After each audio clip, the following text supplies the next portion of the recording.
Macam mana kalau saya beritahu anda, bentuk penderaan emosi yang paling berkesan dan paling memusnahkan tu sebenarnya, langsung tak nampak macam jeritan atau keganasan. Selalunya tak nampak macam tu langsung. Sebaliknya, ia nampak macam pengorbanan suci yang tiada batas, ia nampak macam kasih sayang. Betul, dan hari ini melalui kupasan mendalam kita terhadap satu set nota dan transkrip kajian kes psikologi, kita akan melihat dengan lebih dekat kehidupan dua individu. Ya, seorang pemuda bernama Adam dan ibunya Jenna. Dan melalui kisah mereka ni, kita ada satu misi penting. Kita nak bongkar perbezaan antara kasih sayang yang tulus dengan kawalan emosi yang berselindung di balik wajah seorang ibu. Dan saya rasa yang paling penting, kalau anda yang sedang mendengar ni, pernah berasa macam anda ni anak yang teruk atau manusia yang jahat, semata-mata sebab anda cuba tetapkan sempadan peribadi. Perbualan hari ini memang khas untuk anda. Okey? Mari kita rungkai perkara ini. Bila saya baca profil Jenna dari nota kes ni, dari luar dia nampak macam definisi ibu yang sempurna, kan? Ya, dia nampak macam wanita yang mendedikasikan seluruh hidup dia untuk keluarga. Jadi kenapa realiti manipulasi ni sangat susah untuk dikesan pada awalnya? Sebab cara ia dibungkus. Ia tak datang dengan ugutan yang jelas, ia datang dengan naratif pengorbanan. Jenna sentiasa tonjolkan imej sebagai ibu penyayang, tapi di sebalik pintu tertutup, kasih sayang tu digunakan sebagai mata wang. Mata wang? Macam mana tu? Macam satu pendahuluan pelaburan lah. Dia berkorban sekarang untuk menuntut kepatuhan mutlak daripada Adam pada masa depan. Tahu tak, bila sebut fasal mata wang ni, ia buat saya terfikir satu analogi. Kasih sayang jenis ni ibarat baju panas atau sweater yang ditenun dengan sangat cantik. Oh, saya suka analogi tu. Tu ada satu momen yang sangat jelas. Momen masa Adam balik kerja tu ke? Ya, betul. Bila Adam balik dan mengadu yang dia sangat penat atau kadang-kadang dia teruja bercerita pasal impian dia, Jenna tak pernah memvalidasi perasaan tu. Dia terus tukar topik kan? Ya, dia akan cakap ayat macam, mak dulu lagi susah, tapi mak tak pernah mengeluh.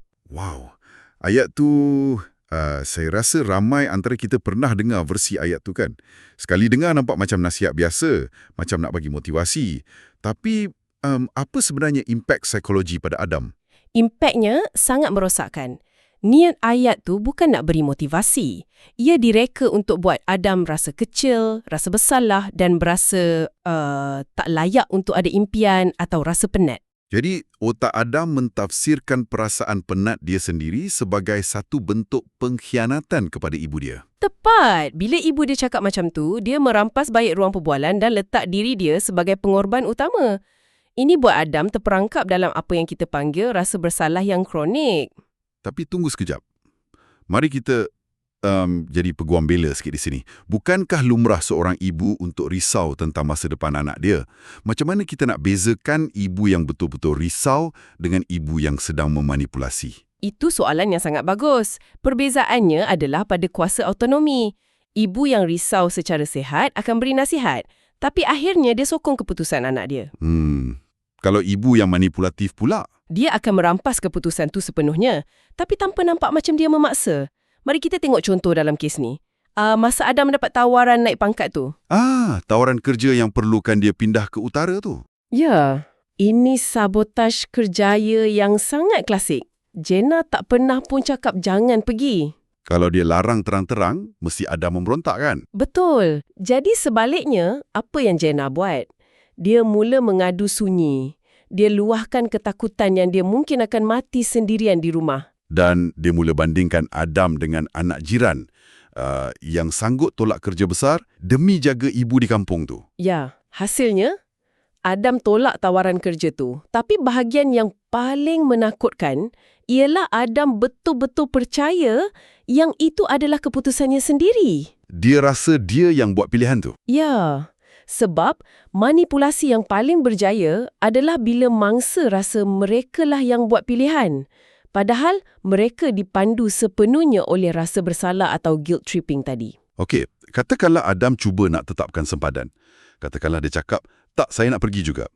Apa jadi bila taktik rasa bersalah tu dah tak berkesan? Di sinilah taktik kedua muncul, iaitu menjadikan penyakit sebagai senjata. Oh, yang ini berat. Setiap kali Adam cuba letak sempadan, tiba-tiba Jenna jatuh sakit, kan? Ya. Bila Adam rancang nak keluar dengan kawan pada hujung minggu, tiba-tiba Jenna mengadu migrain yang teruk. Dia nampak sangat lemah dan terbaring menderita. Nanti dulu, adakah dia sengaja berlakon sakit? Macam drama TV tu. Tak semestinya. Kadang-kadang ia adalah tindak balas psikosomatik. Maksudnya, ketakutan bawah sedar Jenna untuk hilang kawalan ke atas Adam tu sangat kuat sampai badan dia mensimulasikan simptom fizikal yang sebenar. Wow! Jadi badan dia betul-betul cipta sakit tu sebagai senjata. Ya, dan kesannya pada Adam tetap sama. Otak Adam lepaskan hormon stres bila tengok ibu dia sakit dan dia terus batalkan rancangan dia. Sangat licik. Dan taktik ketiga yang disebut dalam nota kita ni, kempen memburukkan nama, versi halus atau smear campaign. Ini memang realiti yang sangat merimaskan. Betul. Dan ia bukan gosip liar.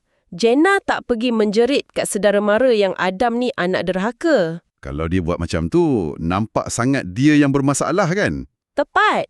Jadi bila jumpa saudara mara, dia cuma mengeluh panjang. Dia cakap dengan nada sedih, Adam tu sibuk sangat sekarang. Biasalah orang dah berjaya, mana ada masa nak jenguk mak.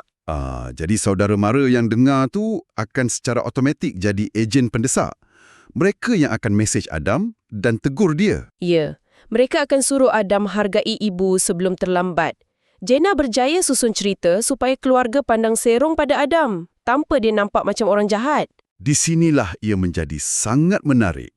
Bila kita tengok semua ni, sabotaj kerjaya, penyakit psikosomatik, tekanan saudara mara, bayangkan dilema mangsa macam Adam. Dilema yang sangat memusnahkan minda. Kan, kalau dia ikut kehendak ibu dia hilang diri dia sendiri. Tapi kalau dia pilih diri sendiri, dia terus dilabel anak yang jahat oleh masyarakat. Dan ini berlaku sebab mangsa dah terlalu lama dikawal, kompas dalaman mereka dah rosak.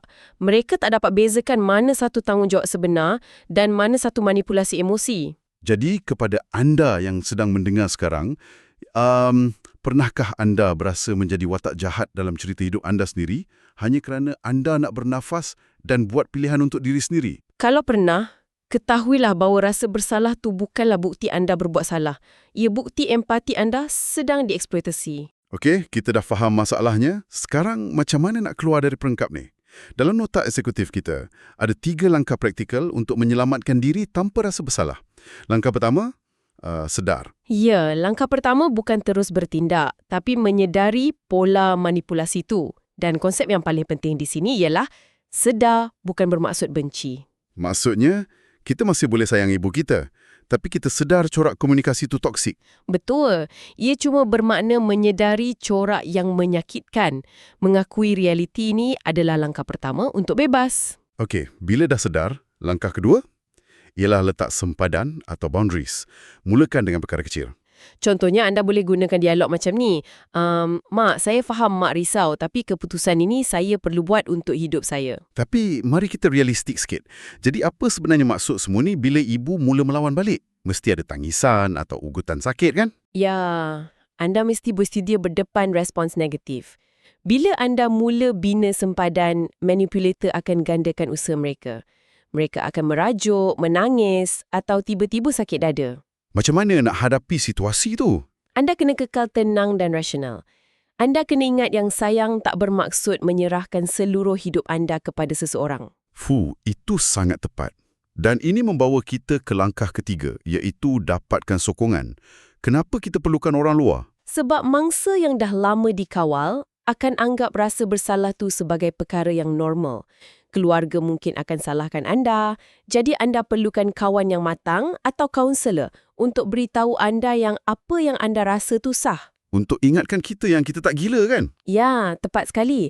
Suara luar tu akan jadi sauh untuk anda berpaut bila kabus rasa bersalah mula menebak. Dan bila kabus tu datang, ada satu petikan paling berkuasa dari sumber kita yang saya rasa anda semua perlu pegang. Ayatnya berbunyi macam ni. Aku bukan jahat. Aku cuma sedang cuba selamatkan diri.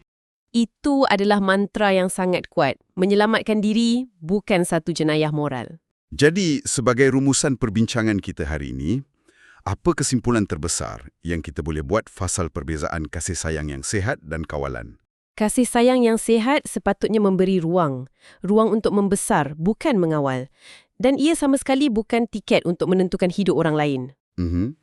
Ia bukan tanggungjawab anak untuk memikul luka emosi ibu bapa mereka, kan? Betul. Menetapkan sempadan tu bukan bermaksud menderhaka. Ia sebenarnya adalah cara untuk menyelamatkan diri anda dan juga menyelamatkan perhubungan tu sendiri dari hancur sepenuhnya. Kepada semua individu bergelar Adam di luar sana yang sedang mendengar kami sekarang, anda berhak bahagia. Anda berhak berjaya. Dan anda berhak memilih jalan hidup anda sendiri tanpa rasa bersalah. Anda berhak melindungi kesejahteraan mental anda. Sebelum kita berpisah, saya nak tinggalkan anda dengan satu persoalan mendalam untuk difikirkan sendiri. Jika kita sentiasa mengorbankan identiti dan masa depan kita semata-mata untuk memuaskan hati ibu bapa kita, akhirnya versi diri kita yang manakah yang sebenarnya tinggal untuk mencintai mereka? Bolehkah kita benar-benar menyayangi seseorang jika setiap kali kita bersama mereka, sebahagian dari diri kita terpaksa mati? Sesuatu yang sangat berat untuk direnungkan. Terima kasih kerana menyertai eksplorasi topik kita hari ini. Jaga diri anda dan jangan takut untuk mula bina sempadan anda. Jumpa lagi.